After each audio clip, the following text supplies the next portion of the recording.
For this edition of NewsTeam Boulder, the Diversity and Inclusion Summit starts today across campus. And with recent reports of active harmers, it's more important now than ever to have a plan. These stories and more on today's show.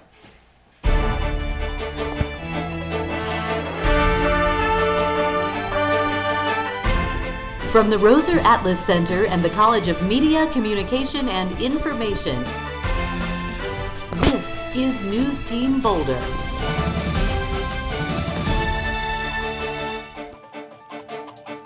I'm Anna Freeman, and this is NewsTeam Boulder. Still no Valentine? No worries. Neither do I. So let's just change the subject. Most people see Boulder as a community that accepts people from all types of backgrounds, but there are some that argue that it still falls short in the diversity and inclusion. CU Boulder's annual Diversity and Inclusion Summit is covering this topic today at the UMC. Here's Brendan Mackey with the story. Every year, the summit has a specific theme that it follows, and this year the focus will be on transferring safe spaces to brave spaces. Alphonse Keasley and David Aragon, both Vice Chancellors of Diversity at CU, come together annually to talk about the current matters regarding diversity and campus success. Well, we're trying to assess how inclusive we really are. It appears to be inclusive, but when you have a single culture that's always going to be sort of suggesting how things should go, that's not inclusive. At the summit, they bring up current issues in order to provide the best environment for as many people as they can, especially those who are excluded on a regular basis. We're learning from each other right here. It's a big university, it's dynamic. We're learning how to work together and leverage our expertise and make our community better. Many other topics will be covered throughout the Diversity and Inclusion Summit, including fake news, equality and gender, and women's rights. If you're interested in any of those, come check it out at the UMC until 4:45. From NewsTeam Boulder, I'm Brendan Mackey. It sounds like there's an interesting topic for everyone. Following recent events involving active harmers on campus, the CU Police Department is taking preventative measures to ensure student and staff safety. Okay. Since the most recent active harmer incident behind me at Varsity Lake, the CU Police Department wants to raise student and staff awareness about what actions can be taken in the presence of an active harmer. The university's campus is an inherently open environment and can be difficult to secure. I think it's hard for the police to do anything in this situation because, CU is just such a big place and it's hard, they have other stuff to do, I'm sure. Just with everything that's been going on, when I got the text, I kind of just thought, oh, this again. CUPD sends text, email, and Twitter alerts to communicate with students about potential dangers on campus. But in the event that you are approached by an active harmer, you must take the proper measures to protect yourself. Through a series of active harmer classes held at the Champion Center, the CUPD is training students and staff to stay mindful, choose an action plan, and try to avoid chaos. CU Police urges students and staff to always be prepared for an active harmer situation on campus and be aware of any unusual behavior that may occur. Hannah Rice, NewsTeam Boulder. Well, that sounds like some great stuff, and I don't think I'm as fast as I used to be, so I may have to attend a couple of classes myself. Colorado's very own, an Olympian at 17, will update you on the local team's success at the Winter Olympics. And what's more important, sports or academics? As student athletes struggle to juggle sports and life. Coming up after the break.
Welcome back. Student athletes live in a culture where academics can play a secondary role to athletics. This can lead to stress and set up for a recipe for failure.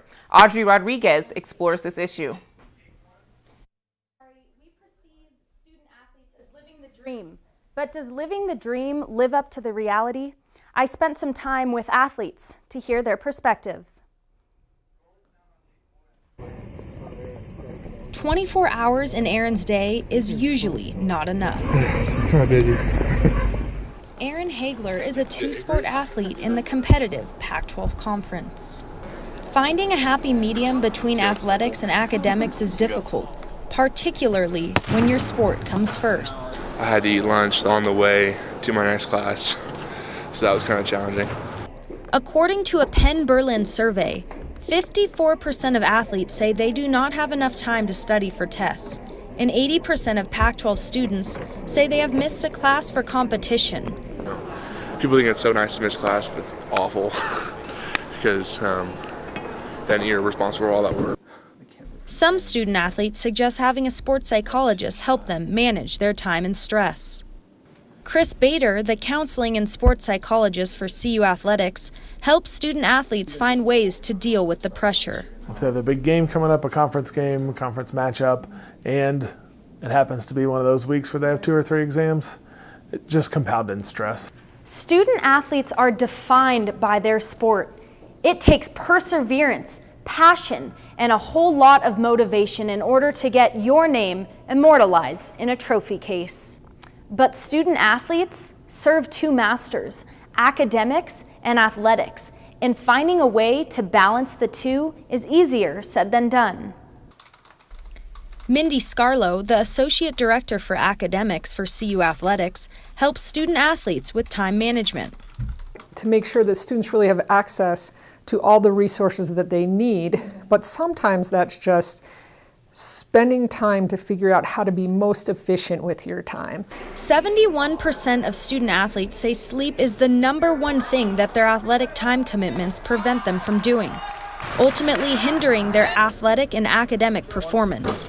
Some athletes report waking up at 5 a.m. to get to practice on time, and then staying up as late as 11 p.m. for evening practices and to finish up their homework and attend virtual tutoring sessions. There's a lot of reward when you look over your shoulder and you say, oh geez, I really accomplished a lot. A busy schedule also leaves no room for procrastination. Reporting for NewsTeam Boulder, I'm Audrey Rodriguez.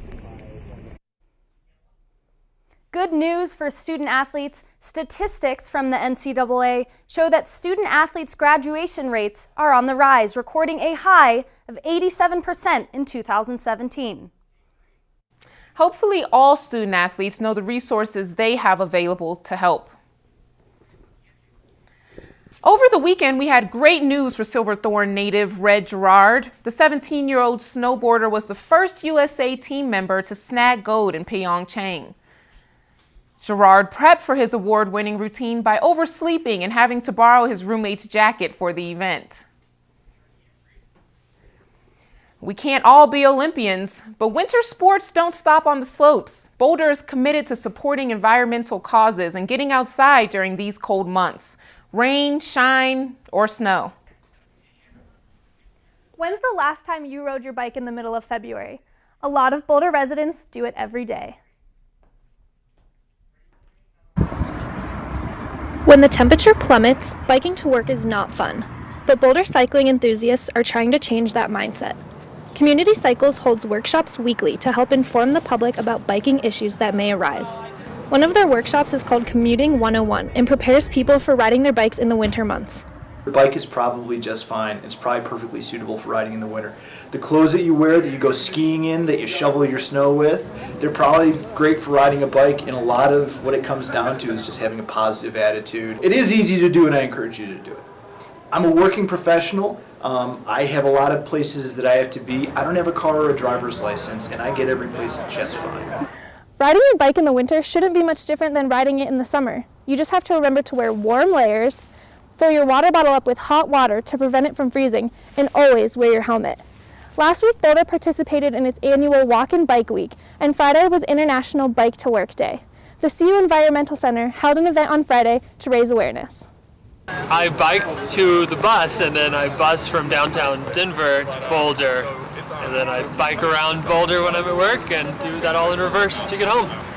Being an avid cyclist for the last 22 years, a lot of lessons you learn. It's really important on the coldest days to just really cover up your skin. With over 300 days of sunshine in Colorado, riding your bike in the winter doesn't sound so bad. Kelsey Pilipovich, NewsTeam Boulder. Hopefully some good weather will motivate us all to get outdoors this week. Speaking of weather, Vasandra, what you got for us?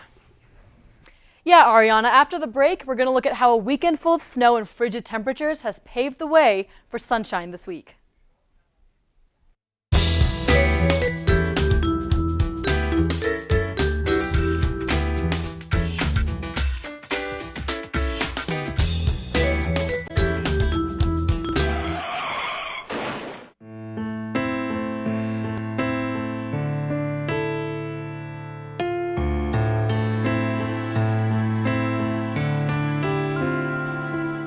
This isn't where you want to be. Don't use a fake ID. They said I would be more focused.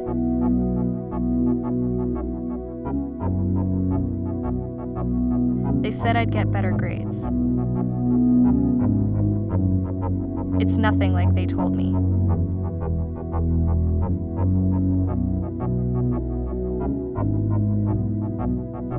It's not what you expected. Don't abuse prescription drugs.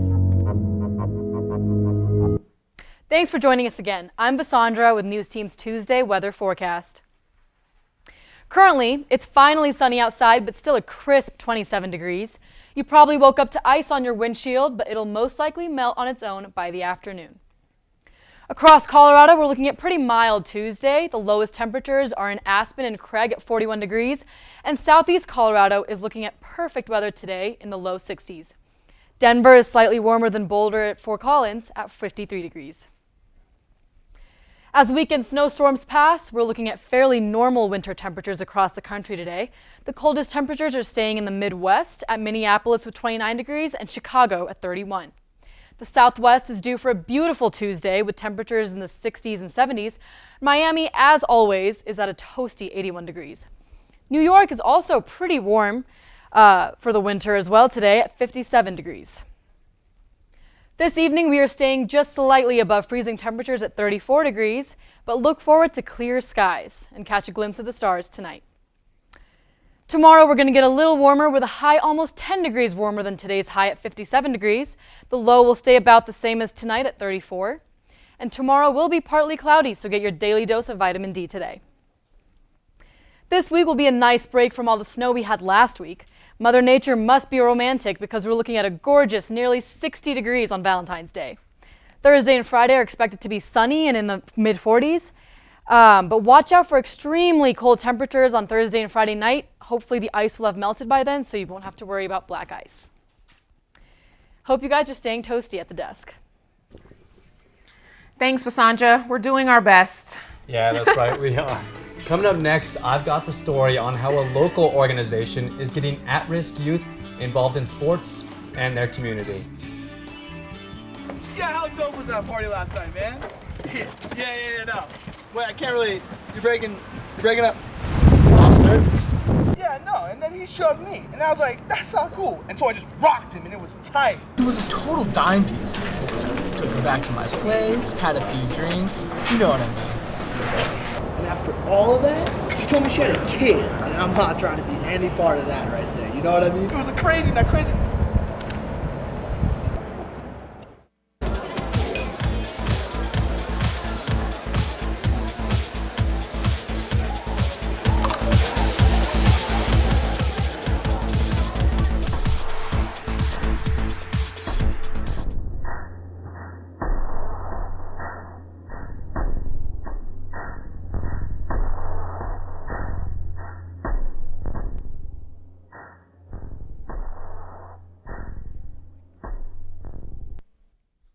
Hi and welcome back. This past week, I spent time with the CU lacrosse player whose life was deeply impacted by an organization called Denver City Lax. A few dedicated individuals are working tirelessly to change kids' lives on and off the field. I think without lacrosse, I wouldn't have had as many opportunities as I've had so far. This is Trey, one of the several kids that was a part of the local organization's beginnings about a decade ago, with the mission of getting at-risk youth involved in the game of lacrosse. Denver City Lax is a 501c3 nonprofit. We're a sports-based youth development program. We use the sport of lacrosse and introduce the sport to kids in underserved neighborhoods. We are introducing them to different educational and enrichment opportunities and keeping them active on a year-round basis. City Lax not only provides kids with an opportunity for growth on and off the field, they also pick up the tab. Whether it's travel expenses, equipment, playing on a team, any costs associated with what we're doing, the organization pays 100%. 5, 4, 3, 2, 1, go! And they're underway. They are underway. Relax, that's right. The lacrosse guys are here today. Let's hear for the lacrosse guys. How you doing? Denver City Lacrosse uses events like this, the City Lax Stash, as a fundraiser here at Wash Park to raise money to keep reaching kids who otherwise wouldn't be introduced to the sport. The City Lax Stash was a huge success this year, raising over $60,000, crushing their goal of $35,000, which will go directly to help fuel the growth of the sport and lives like Trey's. City Lax was huge for me because I've had the opportunity to travel, meet people. I mean, I played lacrosse at one of the best high schools in Colorado, Kent Denver, which was awesome. City Lax was just the start for that. City Lax opened doors for Trey, and now he's giving back by mentoring kids who are in similar situations he once was. I'm really useful in that sense because, I mean, I didn't have it, so when I'm able to do that, it makes me feel good to be able to share my experience, and I feel like that's what a role model really is, you know, to be able to say I've walked in your shoes before so I can actually help you out and be productive. Reporting for NewsTeam Boulder, I'm Riley Banks. You can find Trey playing on the CU men's club team, who kick off their season this weekend against Utah State. And Denver City Lax has another fundraising event, the City Lax Gala, coming up on February 21st at the Mile High United Club. Back to you, Ariana. We'll be rooting for Trey, his team, and the whole City Lax organization. After the break, students are offered a lesson in compassion from a world-renowned scientist.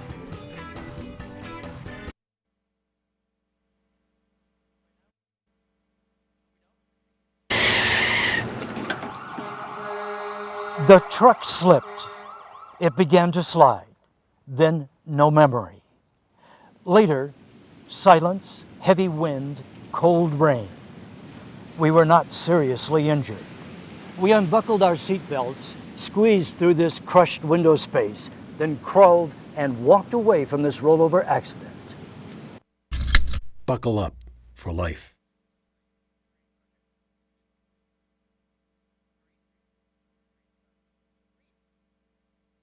Boys are much too much. We got the spirit. We're hot. We can't be stopped. We got the spirit. We're hot. We can't be stopped. We're going to beat them and bust them. Beat them. The smallest moments can have the biggest impact on a child's life. Let's get a little bit rowdy. R-O-W-D-Y. Take time to be a dad today. All those boys are much too much. Those boys. A new CU course has students in Boulder and all over the world buzzing. Jane Goodall is coming to a Boulder classroom near you. Well, a computer near you. The famed chimpanzee scientist will be leading a new online class for CU Boulder. The class will be centered around compassionate leadership. Goodall's youth program, Roots and Shoots, and the University of Colorado are partnering for the course. The 6-week class is geared toward K through 12 educators. However, anyone interested in learning from Goodall can participate. Enrollment opens February 19th. We're glad you could take the time to join us this Tuesday on NewsTeam Boulder and check back with us on Thursday.